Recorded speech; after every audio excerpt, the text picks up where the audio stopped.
Oke, maaf ada sekalian sedikit terputus karena waktu dan kapasitas memorinya tidak mencukupi. Jadi tadi saya katakan apa sih yang menjadi hasil temuan dan pembeda pada penelitian yang lain? Itu biasanya lokasi penelitian yang berbeda dengan penelitian yang lainnya. Kemudian jumlah respondennya, kemudian variabel yang digunakan. Variabel yang dimaksud itu yang tadi disebutkan kata kuncinya, misalnya di dalam penelitian ini menjadi kata kunci fokus penelitiannya ada consumer behavior atau perilaku konsumen, kemudian digital influencer, kemudian millennial generation, purchasing decision, pengambilan keputusan konsumen, kemudian juga promotion. Nah, itu yang menjadi pembeda dalam jurnal ini dengan jurnal yang lainnya.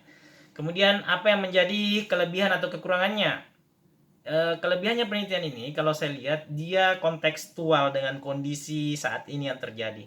Jadi artinya dia mampu melihat media sosial itu khususnya pada media online YouTube itu digunakan seorang dalam rangka melakukan pengaruh, merubah mindset, merubah perilaku, merubah motivasi, dan bahkan memberikan kognisi kepada konsumen sehingga konsumen itu bisa tergerakkan atau tersadarkan terhadap akun YouTube tersebut sehingga orang cenderung untuk membeli. Ya, rata-rata sekarang produk kalau kita ingin lihat tinggal membuka kata kunci di YouTube akan terjelaskan beberapa jenis produk yang pernah dilakukan review terhadap produk-produk tersebut. Kemudian itu yang saya lihat pada aspek kelebihannya. Kemudian saya baca kekurangannya sih kalau saya jumlah informannya itu yang ditanya atau yang responden penelitiannya itu masih jumlahnya terbatas. Kemudian saya juga melihat kekurangannya di akun YouTube-nya itu Ria harusnya dari Ria ini diwawancara lebih dalam supaya kita mendengarkan data pengakuan dari sepemilik akun ini, bagaimana sih dia menggunakan akun YouTube itu. Tidak bisa hanya melalui keterwakilan orang. Itu saya melihat ya kekurangannya. Baik adik-adik sekalian, kemudian implikasi penelitian saya mencoba melihat. Jadi implikasi penelitian itu bagaimana hasil penelitian ini atau spesifik mampu menjelaskan tentang topik umum. Jadi saya melihat di implikasinya itu saya baca konsumen semakin hari semakin terpengaruh dengan digital influencer yang seharusnya sudah menjadi catatan sendiri bagi para pemasar bahwa cara promosi pun sudah mulai bergeser ke ranah digitalisasi. Tidak bisa lagi pakai selamanya pola-pola konvensional. Apalagi sekarang di era COVID-19 ini kita dipaksa untuk bertransformasi dengan era digital. Nah, itu implikasi penelitiannya karena disebut lagi jika dulu kita mengenal brand ambassador, kini digital influencer mampu menarik perhatian pasar secara luas. Itu dalam jurnal tersebut yang menjadi implikasinya.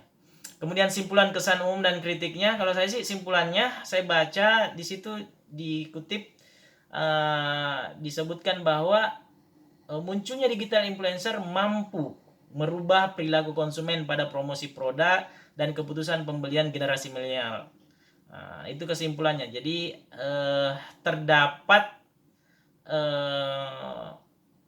perubahan positif perilaku konsumen dengan adanya influencer tadi, digital influencer tadi, khususnya pada akunnya Ria. Kemudian adapun keterbatasan dirasakan peneliti yaitu mengenai waktu pengumpulan datanya. Kemudian selain waktu, jadi waktu yang terbatas ya.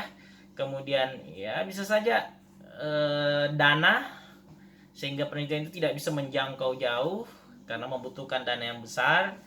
Kemudian informasi yang didapatkan masih cukup dangkal karena tidak melibatkan secara langsung wawancara dari pemilik akun dan jumlah responden yang lebih besar misalnya dalam skala provinsi misalnya supaya kita mendapatkan data yang lebih kuat. Kemudian saran untuk penelitian ini kedepannya dapat dilakukan penelitian serupa dengan menambahkan beberapa variabel, artinya menutupi kekurangannya lah.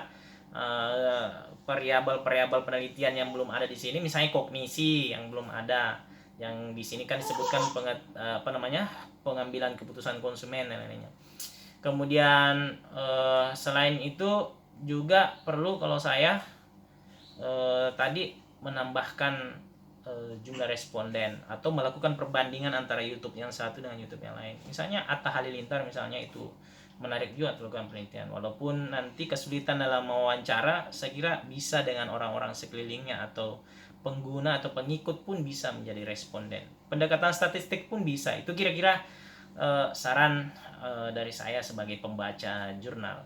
Nah, saya kira cukup adik-adik sekalian review jurnal kita pada kali ini. Sebentar saya akan memberikan tugas kepada adik-adik sekalian untuk mendownload suatu jurnal yang relevan terhadap dunia marketing, khususnya perilaku konsumen ataukah terkait dengan influencer juga. Kemudian Anda mereview sesuai dengan kolom-kolom yang saya sudah siapkan untuk membantu saudara-saudara atau adik-adik sekalian dalam menemukan kata-kata kunci atau fokus review di balik jurnal itu yang harus diungkapkan. Saya kira cukup sekian adik-adik sekalian. Selamat mengerjakan tugasnya dan selamat menunaikan ibadah puasanya. Terima kasih atas perhatiannya. Saya cukup menyita waktu dan pulsa saudara-saudara atau pakai data saudara-saudara, tapi inilah kuliah daring yang harus kita lakukan berbasis video, khususnya melalui media WA. Kalau ada respon pertanyaan, boleh kalian komentar saja di grup WA kalian. Nanti saya berupaya untuk menjawab. Kalau terlalu banyak, nanti kita bisa simpan untuk kita jawab pada momen atau kesempatan selanjutnya. Cukup sekian dari sekalian. Saya mohon maaf segala kekurangan. Wabillahi taufiq wal hidayah. Assalamualaikum warahmatullahi wabarakatuh. Selamat pagi dan tetap semangat selalu.